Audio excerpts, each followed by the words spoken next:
Good morning, good evening students.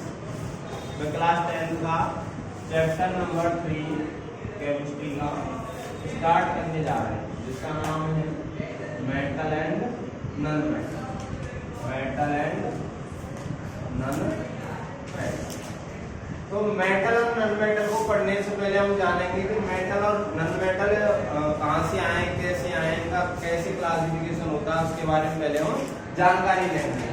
तो सबसे पहले समझते हैं मेटल और नॉन मेटल से पहले मैटर को। जब मैटर समझ में आ जाएगा, क्योंकि मैटर का ही ये पार्ट है मेटल एंड नॉन मेटल। जब हमें मैटर समझ में आएगा, मैटर का क्लासिफिकेशन करेंगे तो मेटल और नॉन मेटल हमारे अच्छे से समझ में आएंगे। तो मैटर क्या होता है, पहले तो मैटर 8th क्लास में भी पढ़ेंगे तुम लोग सब। तो 8th क्लास से पढ़ते आते हैं matter anything that occupies space and have mass is called matter। यानी जिसमें क्या हो, सिंपली शॉर्ट में बोलते हैं मास हो एंड ऑक्यूपाई स्पेस। इसके लिए सॉलिड के लिए तो स्पेस हो जाएगा, बट सर गैस के लिए देखें, लिक्विड के लिए देखें तो क्या कह सकते हैं हम, वॉल्यूम शब्द का उपयोग करते हैं। क्या चीज मैटर नहीं होगी, हमारी फीलिंग्स हैं। हमारी क्या है भैया, फीलिंग्स मैटर नहीं हो सकती। जैसे सैड है या हैप्पी है तो इसको मैटर की संज्ञा नहीं दे सकते। अदरवाइज इनको छोड़ के हम कह सकते हैं एवरीथिंग इज मैटर। जैसे मार्कर है, चौक है, डस्टर है, बोर्ड है, मैं खड़ा हूं, मैं मैटर हूं, तो इनको क्या कहते हैं, मैटर। तो मैटर का क्लासिफिकेशन करते हैं तो दो तरीके से होता है। एक तो होता है भैया फिजिकल क्लासिफिकेशन, फिजिकल क्लासिफिकेशन, और एक होता है भैया केमिकल क्लासिफिकेशन। केमिकल क्लासिफिकेशन,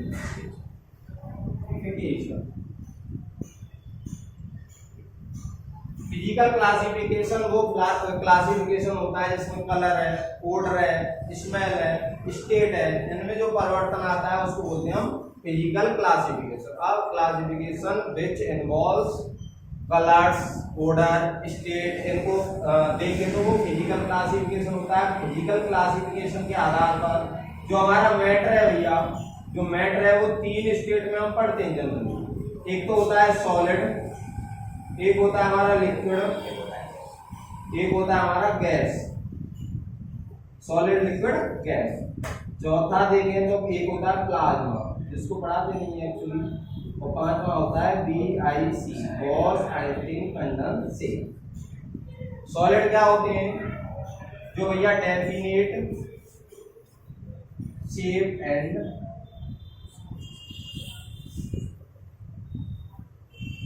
होते हैं। इनका क्या होता है, इंडेफिनेट तो शेप होगा, इंडेफिनेट तो शेप होगा, बट डेफिनेट वॉल्यूम। इनका ना तो इंडेफिनिटी क्या होगा, इनका शेप होगा, और इंडेफिनिटी क्या होगा, एंड दोनों ही क्या होते हैं, इनके इंडेफिनेट होते हैं। जैसे सॉलिड की बात करें तो इनके मॉलिक्यूल्स बहुत पास होते हैं। Intermolecular force of attraction, intermolecular force of attraction क्या होता है, वेरी हाई होता है। और इंटरमॉलिक्यूलर जो स्पेस होता है वो ना के बराबर होता है, नेग्लिजिबल होता है। इसीलिए सॉलिड क्या करते हैं, डेफिनेट शेप रखते हैं, और डेफिनेटली वॉल्यूम, साइज सब कुछ क्या रखते हैं, डेफिनेट रखते हैं। इसके हिसाब से देखें लिक्विड का क्या होता है भैया, इसके मॉलिक्यूल्स थोड़े दूर होते हैं। तो भैया इनके अंदर जो इंटरमॉलिक्यूलर फोर्स ऑफ अट्रैक्शन होता है वो सॉलिड से कम होता है, गैसों से ज्यादा होता है। अब गैस की बात करें तो गैस में भैया मॉलिक्यूल्स बहुत दूर होते हैं, ना तो इनका डेफिनेट वॉल्यूम होता है और ना ही डेफिनेट शेप होता है। प्लाज्मा क्या होता है, जैसे हमारे जैसे लावा वगैरह ज्वालामुखी फटती है जनरली, वही उसी को प्लाज्मा कहते हैं, जो धरती के अंदर मिलता है। या फिर सन है, सन के अंदर जो प्लाज्मा मैग्मा निकलता है उसी को प्लाज्मा कहते हैं।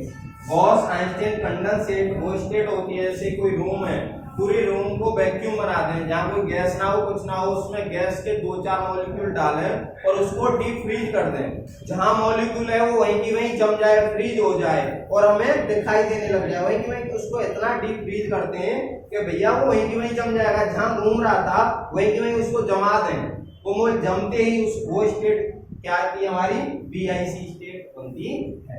अब भैया ये पूरा का पूरा थोड़ी सी हमें जानना जो नहीं चाहिए मेटल नॉन मेटल को पढ़ने से पहले कि भैया होता क्या है, ये मेटल नॉन मेटल आते कहाँ से। तो केमिकल क्लासिफिकेशन का हम जब क्लासिफिकेशन करते हैं केमिकल क्लासिफिकेशन, तो ये दो तरीके से बांटा जाता है। एक तो होता है भैया प्योर सबस्टेंस, एक तो होता है प्योर सबस्टेंस या इम्प्योर बोलते हैं, यहाँ पे मैं बोलूं मिक्सचर, एक होता है मिक्सचर, एक क्या होता है मिक्सचर। प्योर सबस्टेंस का भी फर्दर क्लासिफिकेशन करते हैं भैया दो स्टेज से। एक तो होता है मेरा एलिमेंट, एक होता है हमारा एलिमेंट और एक होता है हमारा कंपाउंड।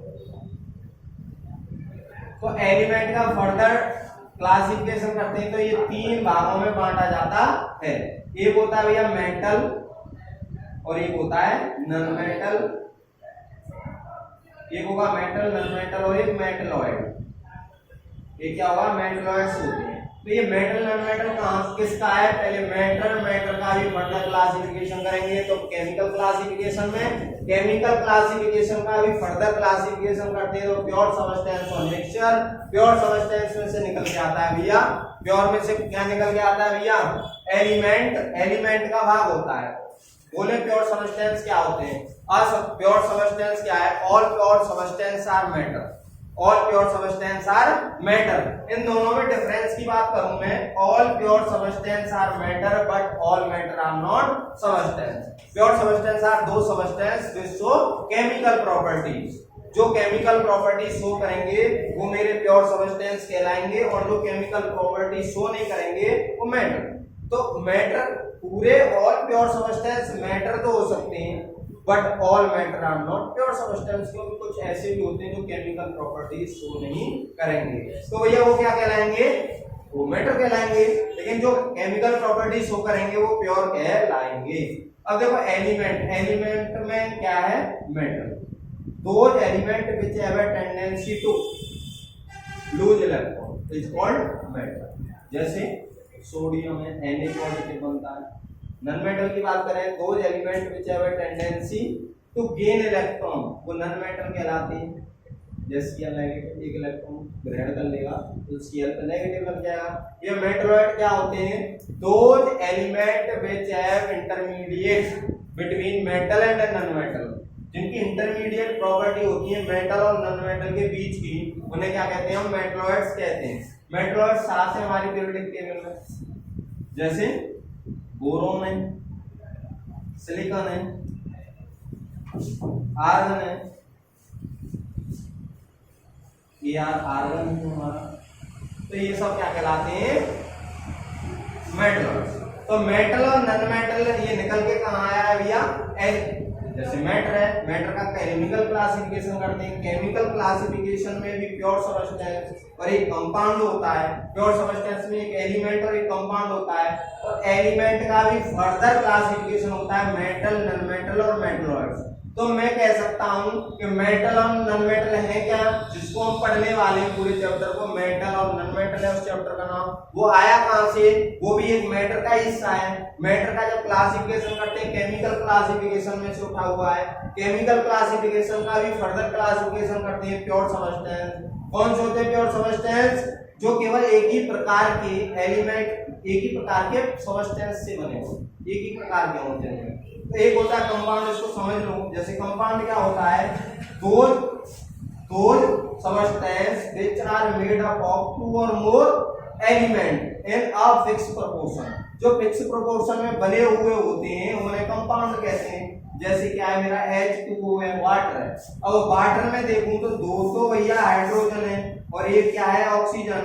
इनका अगर मॉलिक्यूलर मास के हिसाब से रेशियो देखें तो इसका हाइड्रोजन का एक होता है, ऑक्सीजन का कितना होता है 1:16, तो 2:16, तो 1:8। तो वाटर तभी बनेगा जब हाइड्रोजन और ऑक्सीजन का जो रेशियो है 1:8 होगा, 1:8 होगा। कितना भी पानी ले लो उसमें पानी का जो रेशियो होगा, प्रोपोर्शन होगा 1:8 होगा। जैसे भैया ये हमारा टम्बलर है, कोई भी लोटा है, इसमें से हमने 5 मोल पानी के निकाल लिए। कितने मोल, इसमें से हमने बाहर निकाले भैया 5 मोल निकाल दिए पानी के। मोल में नापते हैं, किसी भी सब्सटेंस को मोल में नापते हैं। तो 5 मोल किसके H2 हो गए, तो मैं बोलूँ 5 दूनी 10, 10 क्या हो गए H हो गए, और भैया 5 ही क्या हो गए O हो गए। तो 10 का 1 प्लस के 5 का 16 तो क्या होगा 2, तो 2:16 यानी 1:8। तो भैया ये हो गया क्लासिफिकेशन हो गया मेटल और नॉन मेटल का। कॉपी कर लो भैया। अब यहाँ से आगे चलेंगे, यहाँ से मेटल और नॉन मेटल चैप्टर है, मेटल एंड नॉन मेटल, इसी को स्टार्ट करेंगे आगे भैया। पहले पढ़ेंगे इसका फिजिकल क्लासिफिकेशन, फिर पढ़ेंगे इसका केमिकल क्लासिफिकेशन।